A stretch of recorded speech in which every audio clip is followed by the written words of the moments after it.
I wish I was rolling when that was going.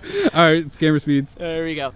Hey guys, my name is Alex Vanover, and today I'm really excited because I get to show you guys my new freestyle frame, the Vannystyle. So we're here a year later at West Coast Throwdown 2022, and I've had a year to make dozens of revisions to this frame, and the final version is right here, and the results are going to speak for themselves, and I want to show you guys why right now. So I was looking for the best results in these three areas. Number one being durability, 2, ease of repair, and 3 being performance. So speaking on durability, I wanted to make this quad as durable as I possibly could while keeping the weight down as low as possible as well. So we started by making the arms 5.5 millimeters thick, and we made all the plates 2.5 millimeters around. Once we did that, we decided to focus on the camera protection of this quad. So we kept recessing the camera just to the point where it had enough protection where you also didn't have a ton of like the standoffs, because who wants to see all that when you're flying, right? You want to have a clean picture. And so we recessed the camera just enough to protect it in a head-on crash, but not too much to where as well you could just, see all the stuff in the front of the quad that you really don't want to see when you're flying around. Besides that, we also made the frame a toilet tank frame. And the reason I think toilet tank is really good is when your battery is sideways, when you hit something, your battery doesn't eject. Oftentimes with a battery that is long ways on the quad, when you hit something freestyling, your battery either flings off the back of the quad or it goes into the back of your GoPro and damages the screen. But if you don't want to run the battery sideways and you want to run it normally, this frame is long enough to where you could also run the battery normally, which in my opinion makes it really flexible for whatever you guys want to run. No wrong way to do the battery. The second thing that was really important to me was making sure it was easy to repair, because ultimately any frame can break, nothing is indestructible. So we did a couple of really cool things on this quad that I haven't seen done on anything else before, and I think you guys are going to be really excited about. First thing we did was create this little puzzle piece that goes right there on the bottom plate. And what that does is two things. It first off sandwiches the arms down on the quad, which just keeps them from, slopping over time. But also, in the event that you do break one of these bottom plates, you can remove all of the screws all around and leave that puzzle piece in there. And this bottom plate pulls off the quad and the arms stay in place. That makes it super duper nice when you break a bottom plate, because you don't have to worry about your arms all falling off and your electronics going anywhere. That little piece right there keeps all the arms locked in place, so you can replace the plate, and it saves so much time when you're out in the field. That's a good idea, man. That's a good idea. Okay, sorry. No, right? I haven't seen anyone else do that before, and I'm really excited about that.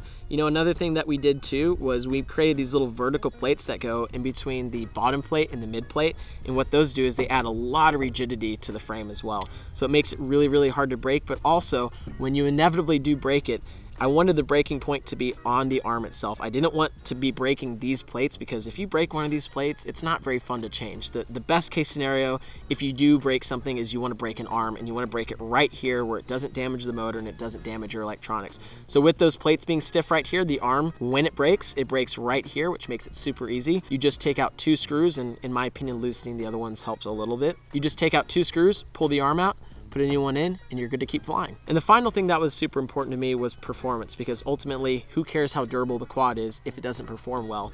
The problem with frames in the market is they're either too light and they fly great, but they break when you look at them, or they're super durable, but they're way too heavy to be able to fly very, very well. So I wanted a frame that combined the best out of both and found just that perfect balance. So this frame is 119 grams with the hardware, and the all-up build that I have with this setup with a session and a battery is 656 grams, which is very, very lightweight for an HD 6S quad these days. And what that means is the quad performs super well. It's very lightweight, so it cuts through the air very nicely, and it just feels good. Because it's very rigid with these really thick arms and the thick plates, you get really, really good resonance handling, which means your flight controller doesn't have to work as hard. It means your PIDs are a lot more even with each other, and ultimately you just get a better performing quad at the end of the day. Well, Let me talk packaging. I want to talk packaging. So, ready? So when it came to frame packaging, this was actually one of the things that was super important to me, because I hate how a lot of frames come in these like big boxes, and it's just a waste of shipping costs and also material and packaging. So I kept this very, very simple, all the parts organized, and ultimately it can fold up into a nice, simple, small box. So when you guys get it, there's no wasted pieces. No one ever keeps the packaging for frames anyway. So you just get everything you need, ready to go, and you're ready to build it. Frame. Hey! Hey! Hey! Alrighty, so we got all the pieces out for the frame, and I'm gonna show you how to put it together. So the first thing we wanna do is take your mid plate, which has all the press nuts, and your bottom plate, as you can see right here. And we're gonna find these little 2 millimeter thick plates, and you're gonna flip the plate with the press nuts upside down, and you're gonna install these vertical plates right here. They just go in. If they're a little bit of a tight fit, that's intentional. You might have to tap it in with a screwdriver. So you want to take your vertical plates and install them just like this on your mid plate. Then take your bottom plate and you simply just put it in like so.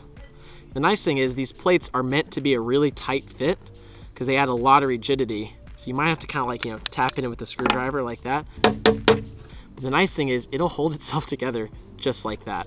So this is how it'll look when your frame's assembled. The next thing that we want to do is just take our arms, and since we have these little pieces in here, it makes it super easy to install the arms. You just slide one arm in. You're going to want to take one of your metal 12mm screws, and you can, if you decide to, use a washer right here. But for the simplicity of this build, I like to use the washers on the top plate because it just makes it look so pretty. But you can use them down here if you want. There is one specific way to put the arms in. It goes in one direction. If you try and flip it like this, it's not going to fit very well. So don't try and make it work. Just put it in just like this. Don't tighten your screws down all the way just yet, otherwise it'll be really hard to get the other arms in. And once you guys got all the screws in, you can go ahead and start tightening them. I like to tighten them just like this, in a pattern. And it's so rigid. I just love how rigid this quad is. It's really hard to flex. Next thing you can do, hard to flex my design. So what you want to do now is take your little puzzle piece and you want to flip it in the direction that has the countersunk edge in it, just like this. And you simply just drop it in like so. And we give you two different screw options for this. I recommend using the titanium countersunk screws that come with the quad. This one might take a little bit of effort because it's, kind of filing the arms as it goes. So don't worry. As you can see here, it threads through the press nut. If it's sticking out of the press nut, make sure you're using the shorter screw, not the longer screw. And again, what that does is if you need to remove this bottom plate, you can remove all the arm screws, keep that one in there, and the bottom plate comes out and the arms stay in place. Ease of repair was really important to me when designing this quad, and inevitably, you're gonna break this thing. It's not completely indestructible. So this puzzle piece right here is super helpful because you can just remove all your arm screws, leave that in place, pull your bottom plate off, and your arms stay in place so your electronics don't go flying everywhere. Makes repairing the quad super duper easy, and all the spare parts are available as well. Spare part availability is very important to me because I want to stand behind my product and I want you guys to be able to get replacement pieces for when you inevitably do break something. So they'll always be in stock in my store, and if not there, in all your favorite distributors who carry this frame. So the next thing that we're going to do is we're going to install the standoffs. You get two sizes. So we're going to put the shorter standoffs in the back of the quad. So take your titanium screws and your shorter standoffs and thread those in. From there, you're gonna take your camera plates, and we're just gonna put these in place like so, and then put your top plate on. And just like that, you got a completed frame. Obviously, it still needs electronics, but it only takes a few minutes to put the frame together and the electronics go on really simple. One thing that I did to make actually putting the electronics on even more simple is I put press nuts in for the 30x30 stack as well. So instead of having to hold an M3 lock nut on as you're tightening the stack screw, which is my least favorite part about building a quad, we just have a press nut there. So all you have to do is just take your stack screw and just thread it through. Okay, that's pretty awesome. I didn't notice that. Yeah, so you just take your stack screw, thread it through till it's tight, and then after that, you just gotta drop your stack on and you're good to go. Okay, kudos there. Kudos there. Just there were a bunch of little things like this that I wanted in all these other frames that they didn't have, and little details like that make it super easy to repair and also super easy to build. And I guarantee you, when you guys build this and you're putting your stack screws through, this is one of the most satisfying things. It literally, in my opinion, saves about 5 minutes when you're putting your quad together, which is a lot of time.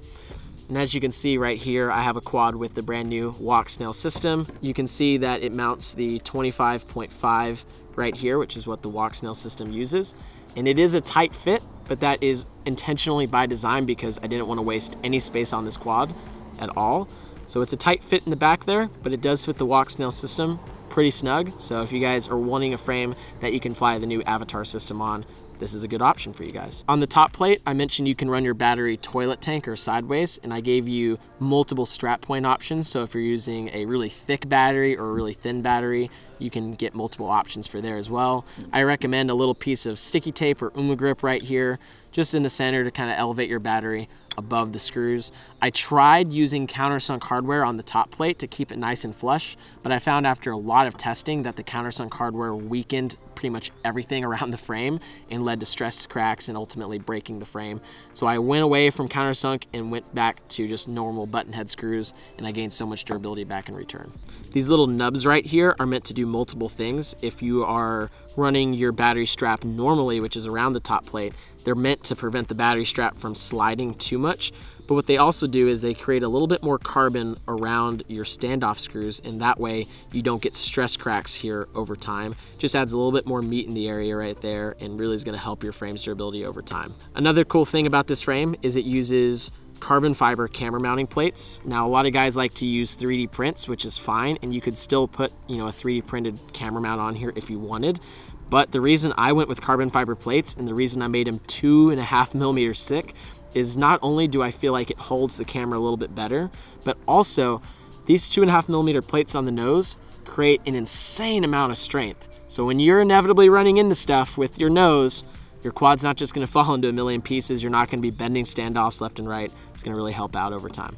Another thing too with using TPU camera mounts is when you're in cold weather, TPU is really brittle and it really sucks. So using carbon fiber is great. And also if you guys wanna use let's say a nano size camera, you can use 3D prints on the standoffs and you can fit pretty much anything you want. It is sized 20 millimeters wide for the DJI FPV camera, but it'll fit pretty much any micro size camera or smaller. You just might have to have a little bit of an insert or a 3D print there. And I'm gonna have links, by the way, to all the 3D prints for this frame in the description down below, so go check that out. There will be a Thingiverse link for GoPro mounts, arm prints, and everything that I've shown you guys here today.